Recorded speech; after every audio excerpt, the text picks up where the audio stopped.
안녕하십니까. 재무부동산학의 이범웅입니다. 오늘은 6주차이고요. 첫 번째 시간입니다.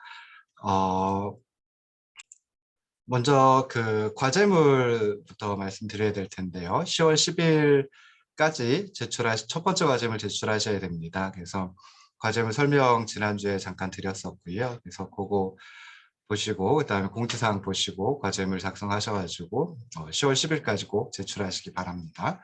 자, 지난 주차에는 사실 좀 많이 나갔었습니다. 그래서 어, 재무상태표 나머지 부분 다 나갔고요. 그다음에 포괄손익계산서 나갔고 그리고 세금까지 진행을 했었습니다. 그래서 5주차 세 번째 시간까지 이제 있었죠. 부랴부랴 세 번째 강의를 녹화하느라고 촬영하느라고 조금 정신이 없긴 했습니다. 그래서 6주차 강의도 이제 조금 늦게 올리긴 하는데요. 잘 들어보시고 중간 시험 준비도 하시면 좋을 듯 싶습니다. 그래서 중간 시험 뭐 기출 문제라든지 공지 시험 범위라든지 시험 일시라든지 하는 거는 다음 주 월요일 내지는 화요일까지 올려놓을 테니까요. 그거 보시고 중간 시험 준비하시기 바랍니다. 그리고 또 중간 시험 기출 문제만 가지고는 좀 힘들 수 있어가지고 그냥 어느 부분을 좀 공부를 하셔야 될런지 출제 방향에 대해서도 조금 소개를 해 드릴 테니까 조금 소개를 해 놓을 테니까 잘 보시고요. 다음 시간에 또 중간 시험에 대한 얘기를 조금 진행을 해 보도록 하겠습니다. 자, 지난 5주차에 했던 거 재무상태표, 포괄손익계산서 그리고 세금까지 했었는데요. 먼저 재무상태표에서는 부채 대 자본을 다뤘습니다. 그래서 회사가 자금을 빌릴 때는 통상적으로 채권자에게 회사의 현금 흐름에 대한 우선 청구권을 주고 그리고 주주들은 채권자에게 지불하고 남은 부분인 자녀 가치에 대해서만 권리를 갖는다라고 생각을 해볼 수 있습니다. 그래서 자본은 죄송합니다. 자본은 자산에서 부채를 뺀 나머지 가치다, 자녀 가치다, 뭐 이렇게 이제 생각을 해볼 수 있죠. 그래서 우리 재무상태표 항등식 자산은 부채 더하기 자본, 자산은 부채와 자본의 합과 같다라고 하는 것에서 이제 조금 조정을 해보면 자본에 대해서 정리를 해보면 자본은 자산에서 부채를 뺀 나머지와 같다라고 이제 생각을 해볼 수 있습니다. 근데 여기서 부채를 사용한다라고 하는 것은 이제 기업의 입장에서 이익과 손실 모두가 크게 확대될 수 있다라고 생각을 해볼 수 있고요. 그런 점에서 부채를 사용한다라고 하는 것은 이제 지렛대, 레버리지의 역할을 한다라고 말씀을 드렸습니다. 그래서 이렇게 회사의 자본 구조에서 부채를 사용하는 것, 이걸 재무 레버리지라고 얘기를 하는데요. 더 많은 부채를 사용할수록 재무 레버리지의 정도, 그러니까 지렛대의 효과가 더 커진다라고 생각을 해볼 수 있습니다. 자, 그러면 재무 레버리지는 주주에게 돌아갈 잠재적 보상을 증가시키긴 하지만 또 재무적 곤경과 사업 실패의 가능성도 이제 증가시킬 수 있다라고 하는 거 좀 생각을 해보시면 좋을 듯 싶습니다. 이런 재무 레버리지를 측정하는 비율, 즉 장기 부채 상환 능력을 나타내는 대표적인 비율이 총 부채 비율 그리고 부채 비율이라고 하는 두 가지가 있습니다. 그래서 총 부채 비율은 총 부채를 총 자산으로 나누어 가지고 구하고요. 차입금 의존도라고 이제 얘기를 하기도 합니다. 네, 이것보다 더 많이 활용되는 게 부채 비율이라고 이제 얘기를 했죠. 그래서 부채 비율은 총 부채를 총 자본으로 나누어서 구한다라고 생각을 해볼 수 있습니다. 그리고 이것에 대한 예제도 조금 설명을 드렸었습니다. 그래서 나중에 시험 준비하실 때 예제 같은 거 다 그냥 답을 보지 마시고 먼저 한번 풀어보시고요. 기출문제도 비슷한 문제가 나오면은 답을 보지 마시고 먼저 풀어보시면 이런 비율 분석하는 거 비율 분석, 또는 뭐 경영 분석이라고 얘기를 하기도 하고 재무 분석이라고 얘기를 하기도 하는데 대부분 이제 비율로 나오고 그 비율 산식만 기억을 하시면 되니까요. 그렇게 이제 보시면 좋을 듯 싶습니다. 자, 그리고 나서 이제 재무상태표에서 또 시장가치 대 장부가치라고 하는 것도 설명을 드렸습니다. 그래서 시장가치라고 하는 것은 자산을 실제로 매각했을 때 받을 수 있는 현금의 크기를 의미한다. 그래서 자산의 진정한 가치를 의미한다라고 생각을 해볼 수 있는데요. 장부가치는 이에 비해서 장부가치는 재무상태표에 기재된 자산 항목의 가치다. 그래서 일반적으로는 장부의 자산의 가치를 역사적 원가로 표시를 합니다. 그래서 자산의 실질적인 가치, 시장 가치를 의미하는 것은 아니다라고 생각을 해볼 수 있습니다. 유동자산의 경우에는 비교적 짧은 기간에 구입되고 현금화가 될 수 있죠. 그래서 시장 가치와 장부 가치가 어느 정도 비슷하다라고 할 수도 있지만은 유동자산에 속한 어떤 항목 같은 경우에는 시장 가치와 장부 가치가 상당한 차이가 날 수도 있다라고 하는 걸 유념하시고요. 그리고 유동자산 외의 것들, 비유동자산 같은 경우에는 실제로 시장 가치와 장부 가치가 상당히 다른 경우가 많이 있다라고 생각을 해보시면 좋을 듯 싶습니다. 그렇기 때문에 재무상태표에 나타난 자본과 자본의 실제 시장 가치도 다를 수 있습니다. 그래서 자본은 자산에서 부채를 뺀 나머지다라고 생각해 볼 수 있는데 자산의 시장 가치와 장부 가치가 다를 수 있기 때문에 좌변에 있는 자본과 자본의 실제 시장 가치도 다를 수 있다라고 생각을 하시면 좋을 듯 싶고요. 재무관리자는 그 자본의 장부 가치라고 하는 것보다는 실제 시장 가치에 더 관심을 갖는 경우가 많이 있습니다. 그래서 자산의 가치 또는 뭐 회사의 가치를 말할 때는 통상적으로 시장 가치를 의미하고 또 재무관리자의 목표가 주식의 가치, 자본의 가치를 높이는 것이다라고 할 때 이는 이제 주식의 시장 가치를 의미한다라고 생각을 하시면 좋을 듯 싶습니다. 자, 그리고 나서 이제 포괄손익계산서로 넘어갔죠. 그래서 포괄손익계산서 또는 뭐 그냥 줄여서 손익계산서라고 부르기도 하는데요. 일정 기간 동안의 기업 성과를 요약한 재무제표이다. 그래서 보통 1분기 또는 뭐 반기 또는 1년 동안의 기업 성과를 측정한다. 그래서 분기, 반기 그리고 연간 기업 성과를 측정하는 포괄손익계산서라는 게 있습니다. 그래서 포괄손익계산서도 이제 그 등식이 존재하는데요. 수익에서 비용을 뺀 나머지가 손익이다라고 하는 이것을 이제 포괄손익계산서 등식이라고 얘기를 합니다.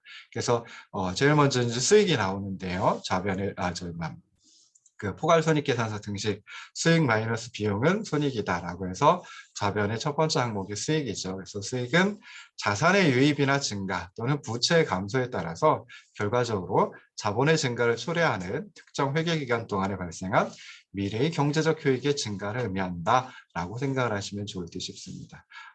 이에 비해서 비용이라고 하는 것은 자산의 유출 또는 소멸 그리고 부채의 증가에 따라서 자본의 감소를 결과적으로 자본의 감소를 초래하는 특정 회계기간 동안에 발생한 미래의 경제적 효익의 감소를 의미한다라고 이제 생각을 하시면 좋을 듯 싶습니다.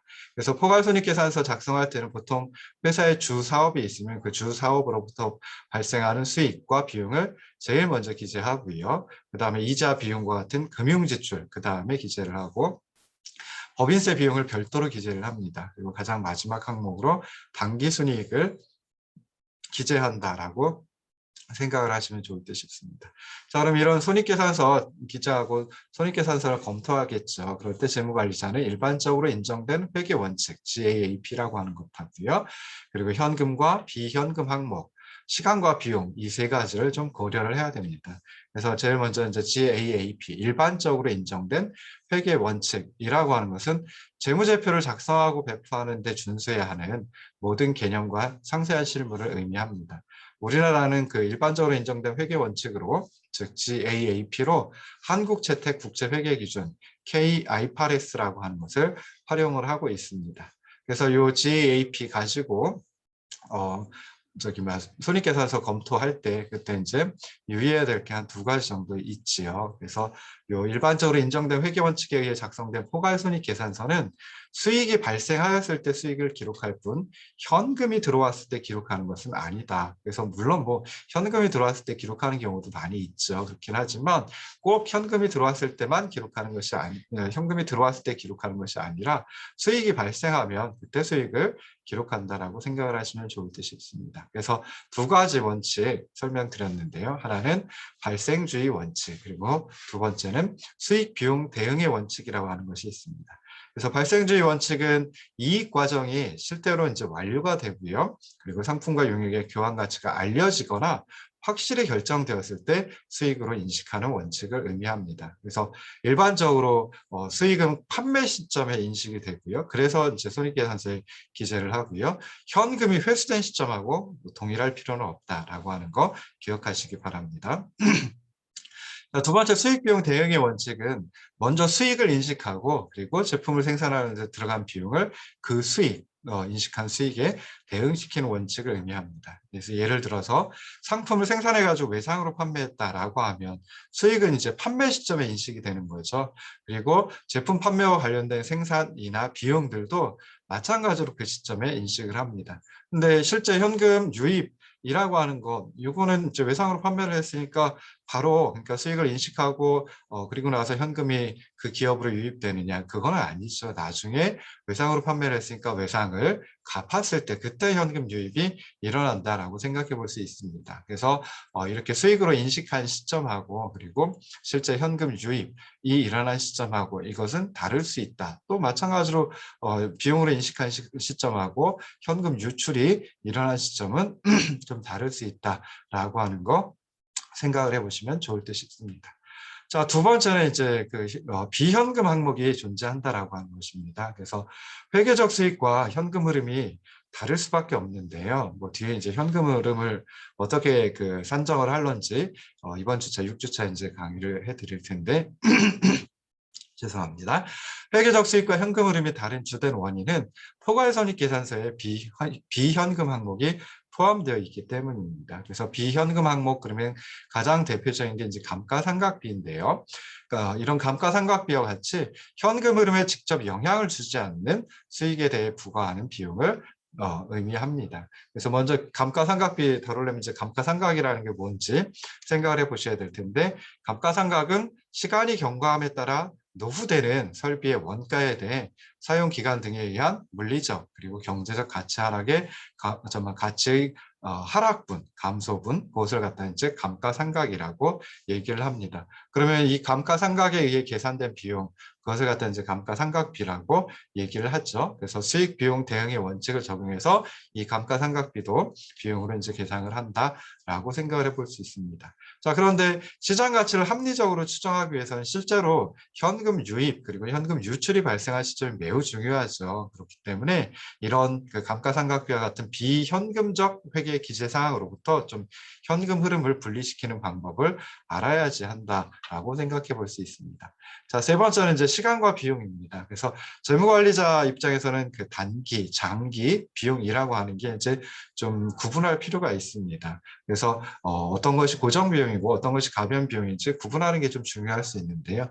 그런데 포괄손익계산서에는 고정 비용과 가변 비용 이렇게 구분해 가지고 계산하는 것이 아니라, 기재하는 것이 아니라 생산 비용과 기간 비용으로 구분하여 계산하기 때문에 조금 조심할 필요가 있다라고 하는 거 생각을 해보시면 좋을 듯 싶습니다.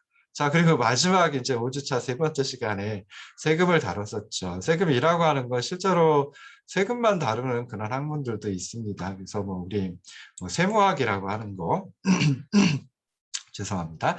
재무부동산학처럼 이제 학제간 연구 중에 하나가 세무학이라는 게 있는데요. 세금과 관련된 법학적인 측면, 경제학적인 측면, 그리고 이제 회계학적인 측면, 이런 것들을 갖다 몽땅 다루는 학문이 따로 있습니다. 그럴 정도로 이제 세금이라는 게 굉장히 중요하다라고 생각을 해볼 수 있죠. 근데 우리가 그것을 다 알 수는 없고요.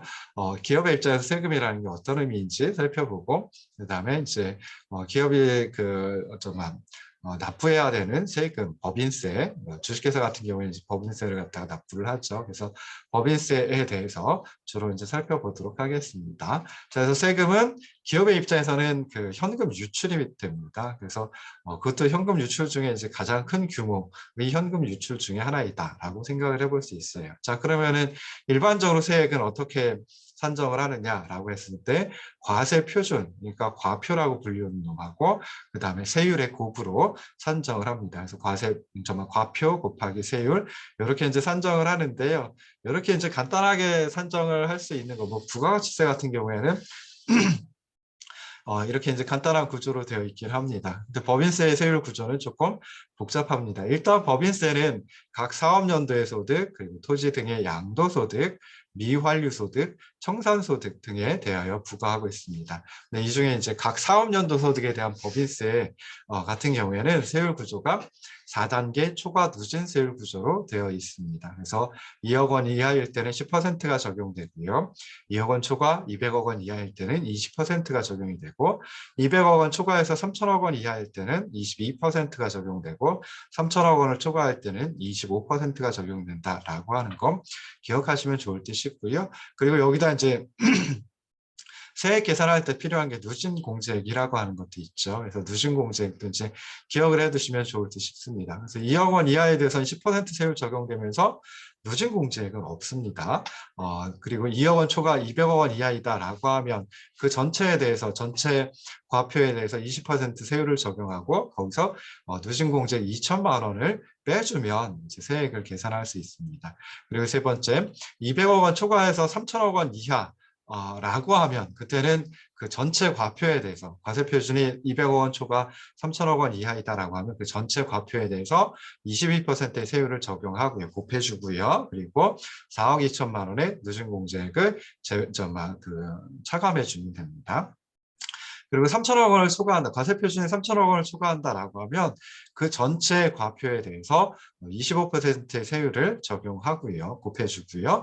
그리고 나서 이제 94억 2천만 원의 누진공제액을 차감해가지고 세액을 계산하시면 편합니다. 그래서 법인세액을 산정하는 방식 조금 전에 설명드렸던 그 과세 표준에다가 최종 단계 세율을 적용하고 그리고 누진공제액을 차감해서 산정하는 방식 이 한 가지 방식이 있고요.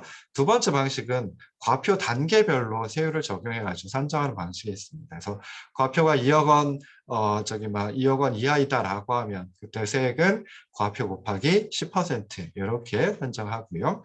그 다음에 과표가 2억 원을 초과하고 200억 원 이하이다라고 하면 그때는 2천만 원에다가 2억 원 초과액에 20%를 곱해준 걸 더해주면 됩니다. 그리고 이제 과표가 200억 원 초과해서 3천억 원 이하이다라고 하면 그때는 39억 8천만 원에다가 200억 원 초과한 그 금액에 22% 적용한 크기를 더해주면 된다라고 생각해 보시면 되고요. 과표가 3천억 원을 초과한다라고 하면 그때는 655억 8천만 원에다가 3천억 원 초과하는 부분에 22% 곱해준 걸 더해주면 된다. 뭐 이렇게 이제 생각을 해보시면 좋을 듯 싶습니다. 그래서 원래 법인세 세율 구조는 과세 표준하고 세율 요것만 이제 과세 표준 단계하고 그 단계별 적용되는 세율 두 가지만 법인세법에 나와 있습니다. 네, 그걸 이제 계산해 가지고 누진공제액 누진공제액을 찾아가지고 과표에 최종 단계 세율 적용하고 누진공제액을 차감하여 산정하는 첫 번째 방식 살펴볼 수 있고요. 그 다음에 또 이제 두 번째 과표 단계별로 세율을 적용해 가지고 산정하는 방식도 이제 찾아볼 수 있습니다. 그래서 이 두 가지 방식을 다 기억하고 있다라고 하면 그러면 두 가지 방식으로 세액을 산정하고 맞아 떨어지는지 그래서 내가 정말 세액을 제대로 산정했는지 정확히 산정했는지 살펴볼 수 있겠죠. 그래서 두 가지 방식을 다 하실 수 있으면 그리고 기억할 수 있으면 참 좋다. 뭐 이렇게 이제 생각을 해볼 수도 있습니다. 나중에 기억이 안 나면 그때는 이제 간단하게 찾아보시면 됩니다. 그렇긴 하지만은 그래도 기억나면 그거 이용해가지고 하는 게 훨씬 더 정말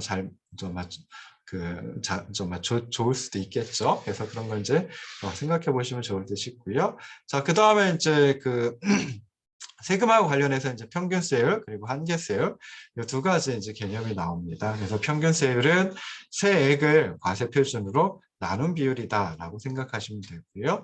한계세율은 과표가 1원 증가할 때 세액이 증가하는 크기. 그래서 이것은 결국은 이제 최종 단계의 표면세율, 최종 단계의 세율로 찾아내시면 되는데요.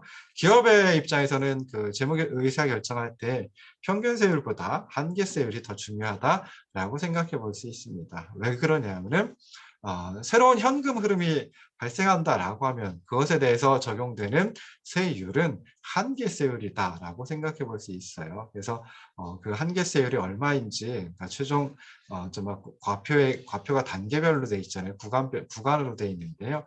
그때 어느 구간에 속해 있고 그때 표면세율 최종 단계 세율이 정말 얼마만큼인지 그것이 이제 한계세율인데 그만큼 세금이 그 새로운 현금 흐름에 대해서 부과가 되기 때문에 이 한계세율이 좀 더 중요하다라고 하는 거 생각해 보시면 좋을 듯 싶습니다. 그리고 뭐 특징도 이제 한번 살펴봤었죠. 그래서 초과 누진세율 구조이기 때문에 과표가 커질수록 평균세율이 높아진다라고 생각해 볼 수 있고요. 그러면서 평균세율이 한계세율보다 더 높아질 수는 없다. 같아지는 단계가 있긴 있었죠. 그런데 정말 첫 번째 단계 같은 그랬죠. 그런데 정말 두 번째 단계 이후로 가면은 평균세율이 한계세율보다는 그래도 적다라고 생각해 볼 수 있습니다. 자, 그다음 정말 그래서 이런 두 가지 생각을 해볼 수 있고요. 그다음에 일반적으로 우리가 세율 구조 그러면 지금 정말 우리나라 법인세 세율 구조 같은 이제 초과 누진 세율 구조인데요. 요거 단순 누진 세율 구조도 있기는 합니다. 단순 누진 세율 구조도 있긴 한데 그렇게 되면 좀 이상한 현상이 발생할 수 있기 때문에 좀 복잡하긴 하지만 이 초과 누진 세율 구조 4단계 초과 누진 세율 구조로 되어 있다라고 생각을 하시면 좋을 듯 싶습니다. 자, 그리고 나서 이제 이번 주차 6주차 설명드려야 되는데요. 꽤 그 5주차 설명드린 것만 해도 시간이 복습한 것만 해도 이제 시간이 꽤 많이 흘러갔습니다. 그래서 조금만 더 하고 그리고 이제 마치도록 할게요. 5주차에 이제 벌써 첫 번째, 두 번째 온라인 강의를 해가지고 거의 한 70분 가까이 했던 것 같은데요.